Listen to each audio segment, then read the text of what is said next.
Okay, so my name is Victor Clements. I'm a woodland advisor from Aberfeldy in Perthshire.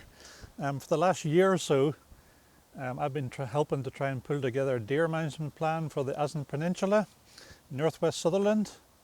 The big issue here is the designated sites in this area. And the argument surrounding Ardvar is there any regeneration in these woods or not? So the Assynt Crofters and the other deer management group members say actually there is regeneration in these woods. Scottish Natural Heritage say that no, there isn't. And the purpose of this film is just to try and show people what exactly is here and what it looks like. So this is the birch trees at birch regeneration at Ardvar, and these are the trees that supposedly do not exist, but clearly they do exist. They're growing quite quickly as well. This tree is put on that much this year, so these trees are growing quite quickly at the moment. These trees are obviously getting browsed in some years, but they're getting stronger all the time when they're beginning to grow away. So most of the trees you see here have been browsed at some point or other. But they're gradually pushing through that and getting away, and that's why they're starting to grow. And you can see that all the way around here. Some species are more palatable than others. So there's willow here. This is getting browsed. There's quite a lot of current browsing in this. But what should happen here is, as these other trees grow up around it, they'll give the more palatable species some protection, and then they'll finally get away and push through it as well. So there's no question that there's current browsing here. The browsing does exist, but the area as a whole is coming away, and that's what's important. So this is fairly typical of what you get at Ardvar. Spreading birch regeneration. Quite a lot of this is getting browsed, or has been browsed at some point in the past. But it is getting stronger and it is getting away. And a lot of this is growing quite a lot in the last couple of years. And if you look over here, you can see the stuff that's really getting away. So you would look at this and you'd be optimistic and you would say, in the next 10 years or so, this is going to move and occupy most of this space.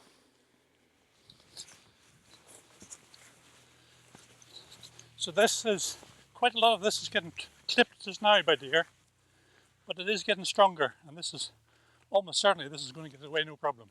So this land opposite here, this belongs to the Assynt Crofters Trust. Quite a big area of woodland. A lot of regeneration down closer to Ned. Not so much regeneration in this area here. And I think one of the reasons for that is there's a little field up at the top there, which is ex-agricultural, very fertile. It's more or less a little deer lawn, and there is quite a lot of deer attracted into this area. So the Crofters have a first to grant scheme that they're taking forward at the moment, and the plan here is to ring fence about 100 hectares of the hill just opposite here, and try and get regeneration within this area. So this is one of the weaker areas within the whole SSSI. And the purpose of the fencing is to try and give a bit of extra protection to this area, and also to try and reintroduce some species that are probably not present in the woods. So we want to try to introduce more oak, aspen and hazel and species like that. So this gives us an opportunity to do that safely behind the fences. So one of the important things about the Assynt Peninsula is a big percentage of the ground vegetation is dominated either by wet heath or blanket bog, so like we're standing on just now. This is difficult ground to regenerate with trees. There's actually there's no seed source here, so you know, if you're thinking in terms of this regenerating with trees, that's a process that's going to take place over centuries. It's not going to happen in a very short period of time. But even so, this is very, very difficult for tree seedlings to get established in. And arguably, you probably don't want this to be regenerated trees anyway, because this is, you know, deep peat especially. You've got a carbon store there already. If you just trees seed onto that, it dries out, and your resource deteriorates. So this is a piece of dry heath just here. Dry heath is the type of vegetation you want that for regeneration to get onto and get away very quickly. This occupies just a very small percentage of the ground area at Assynt. It's probably 10% maximum. If we had more of this, we would have a lot more regeneration here. And you can see here, there's actually quite a lot of round regeneration in this particular little bit just here. So this is dry heath, Up here, this is wet heath. And the clue's in the name, it's a lot wetter, and this is much more difficult for trees to get regenerated on.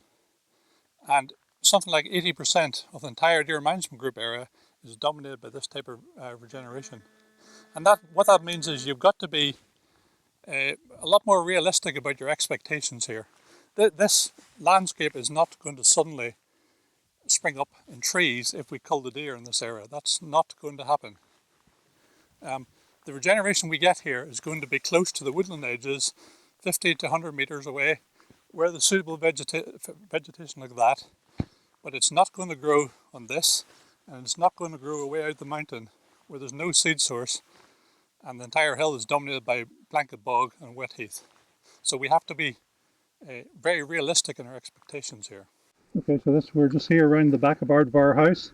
Small area of birch regeneration here. It's pretty small, it's very difficult to map these areas. But on our walk through here in the last 10-15 minutes or so, we've seen 5 or 6 little groups of trees like these. So we're starting to see this quite a lot at Ardvar. Small pockets on bits where you would expect to see birch regeneration coming away actually quite quickly. But it's hard to find big areas that are tens of hectares. That doesn't exist here. But you're seeing lots of little bits like this, which kind of tells you that the overall deer density is probably not too bad.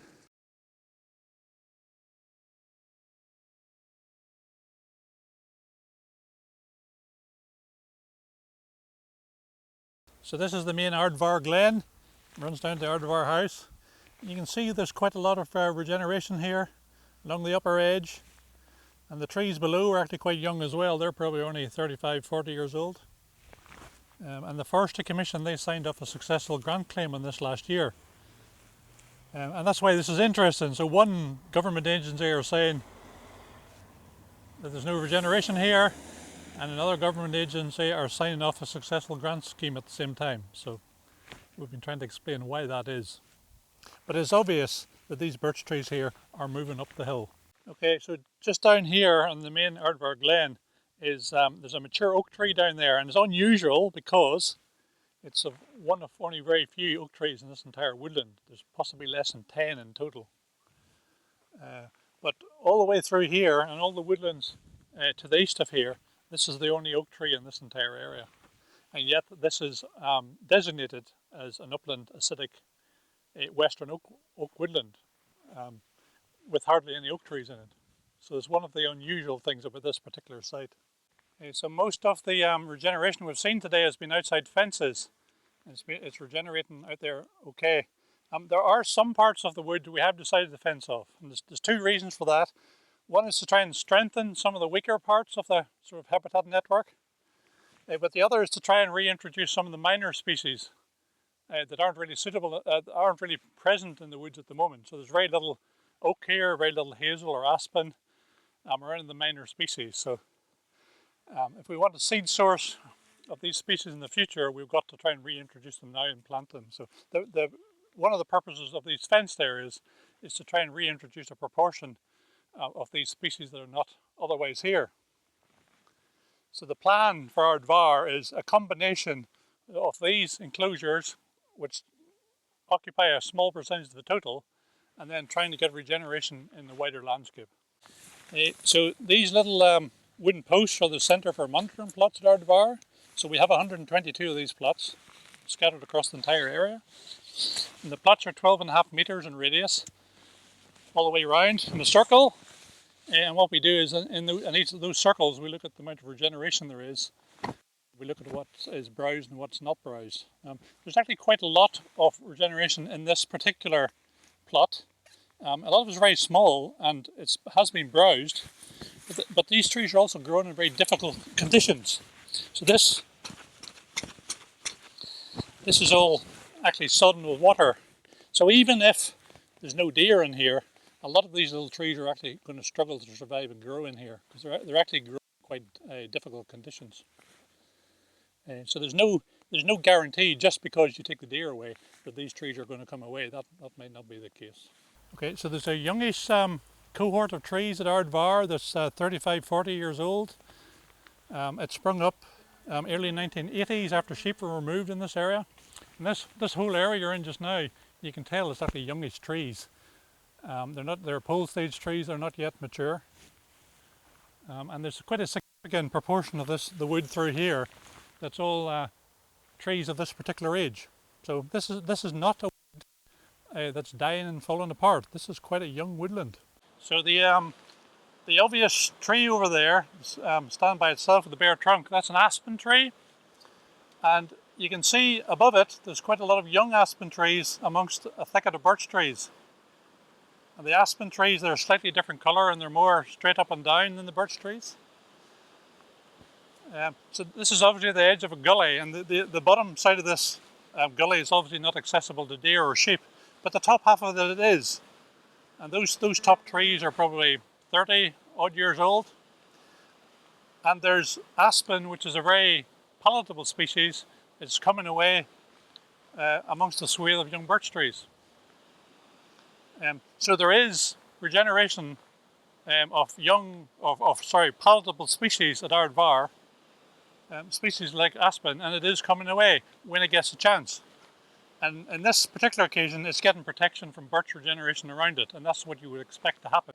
So what we're looking at over there is John Muir Trust property, and it's much the same as a lot of the rest we've been looking at Ardvar today. You've got pulses of regeneration, they're moving up the hill, and down around the seashore and open areas, you've got a regeneration filling there as well.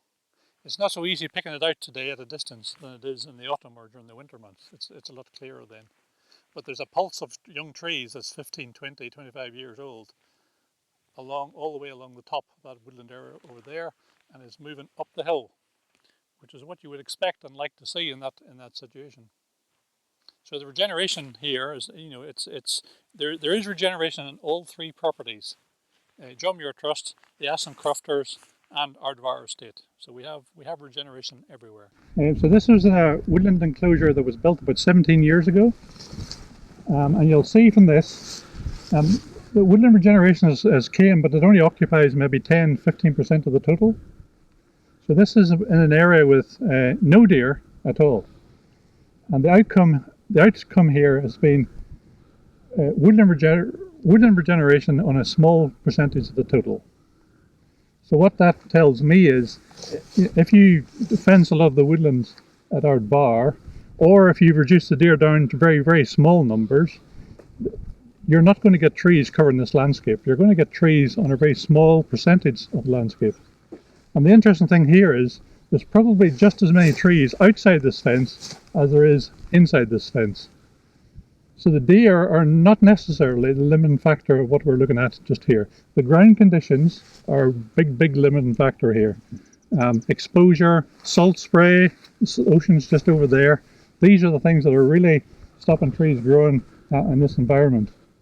But to look at this and to look at the expense of this fence, tens of thousands of pounds, after 17 years, the outcome is very marginal. And when you look at, I'm looking around me here, looking at patches of trees that have came up outside this fence, it's very difficult to, justify fencing off this woodland completely. And I think it's difficult to justify reducing the deer numbers down to very, very small numbers when you have, when you've got this output out here already. And that, you look at what's happening here, and you have to base your decisions based on what you see. We think we're doing that. The Crofters think they're doing that. I don't think SNH are doing that, and that's part of the problem here.